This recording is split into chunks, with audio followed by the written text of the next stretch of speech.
What's up, Cowboy Nation? Welcome to the channel where we bleed blue and silver and discuss America's team. I'm your host, and I'm here to break down every play, celebrate every touchdown, and dissect every game. If you're as passionate about the Dallas Cowboys as I am, you're home. Hit that subscribe button, ring that bell, and let's ride. Welcome to the DC Playbook. My name is Kurt, and this is my new YouTube channel. It is called the DC Playbook. Originally, I wanted to name it Dallas Cowboys Playbook, but YouTube would not be kind to me, so I shortened it to DC Playbook, and here I am. This is not only for Dallas Cowboy fans. This is for fans of the NFL, which I am myself.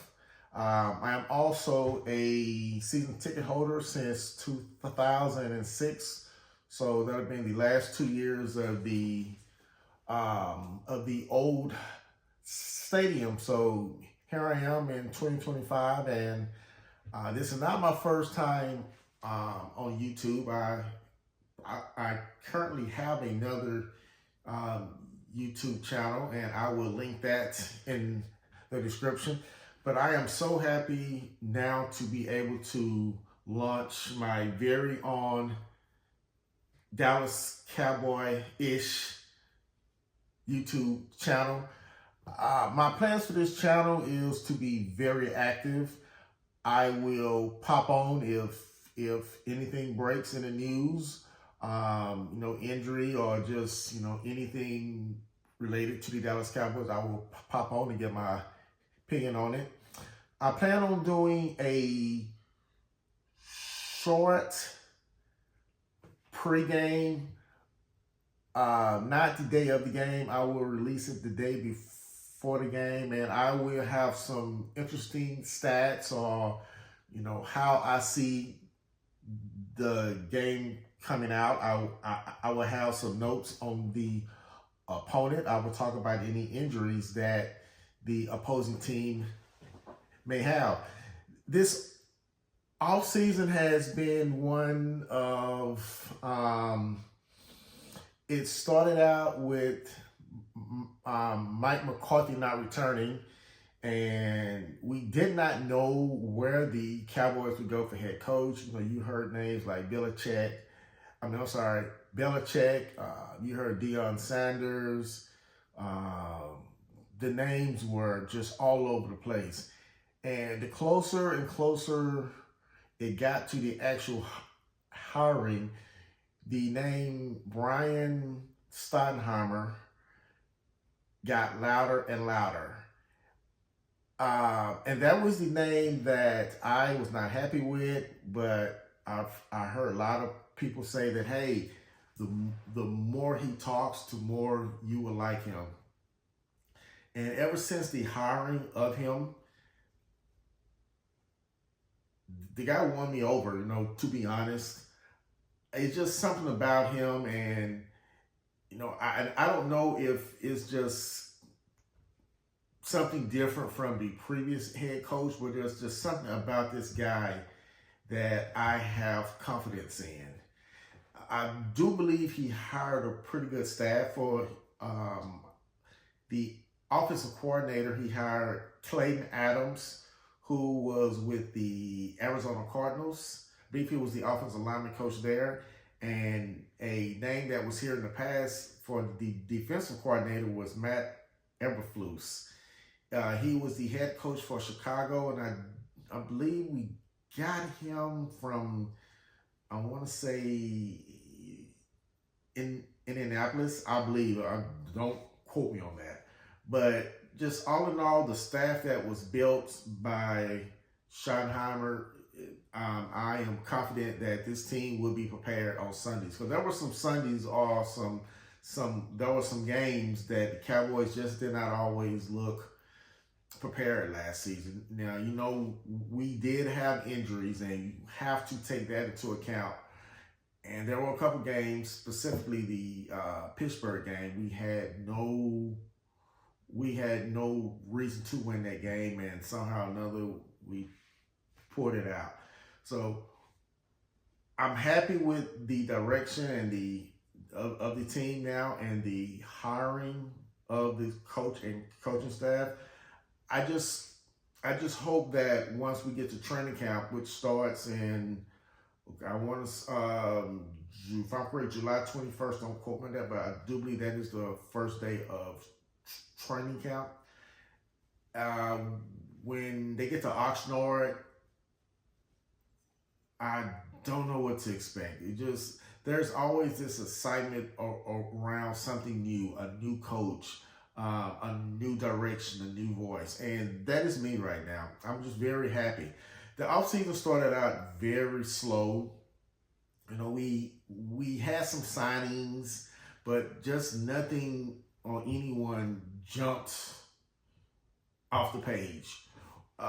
We signed Miles Sanders, Dante Fowler, running back Javonte Williams, Jack Sanborn, who came from linebacker, who came from Chicago, and also we signed Kenneth Murray Jr., linebacker from the Ravens. When he was coming out of the draft a couple of years ago, I was very high on him, and I was kind of disappointed that we didn't draft him. We also signed quarterback. Well, I'm sorry, we traded for quarterback Joe Milton. He's going to be the primary backup for Dak. With Dak's injury history, I do think that Milton would be better than anything that we've had in the past.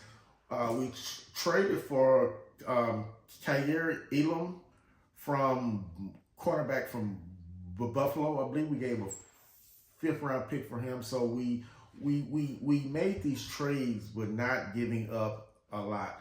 We also signed it was a sign of trade for Solomon Thomas, defensive tackle, which I think was a great signing. And he's going to provide something that I feel that we haven't had in a few years, and that's that push up the middle. Now, the big trade was for George Pickens from Pittsburgh. That morning when that came out, that literally blew up the internet. And, oh gosh, me and my boys in the text group, we were going crazy then. We actually now have not a 1-2, we have a 1A and a 1B. Or if we don't flip them, we got a 1B and a 1A. So there's just that excitement. Cowboys also had a pretty good draft this year.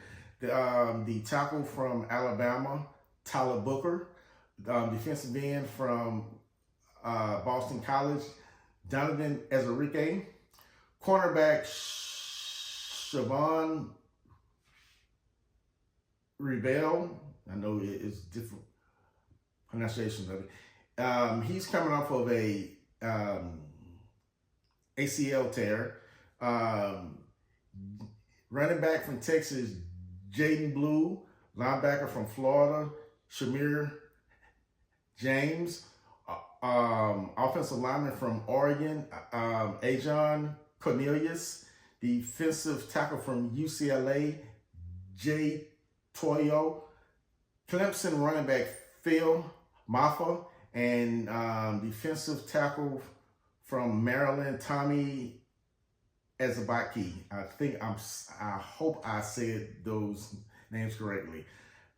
So I'm excited with the draft, which I'm excited every year after the draft. But I do believe that this year they did not reach at any pick, I believe. And I'm just excited where our running game could go with the addition of Tyler Booker and Blue.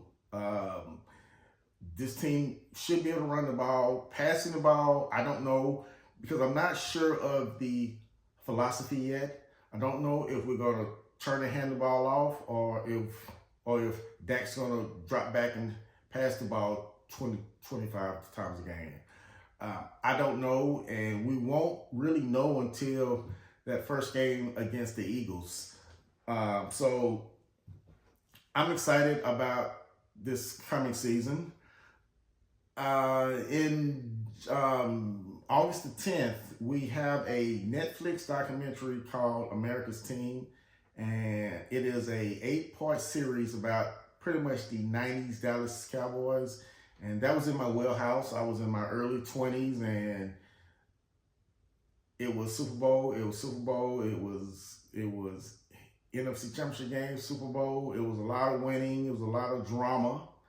And my plan is to recap each episode that night, because I was in love with those 90s Cowboys, and I'm just excited about people outside of this area to see what went on, because the stories that we tell now to a lot of people just don't make sense, but we lived it and I loved it. So once again, I want to thank you for joining me on DC Playbook.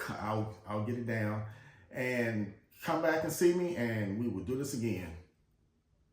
Peace.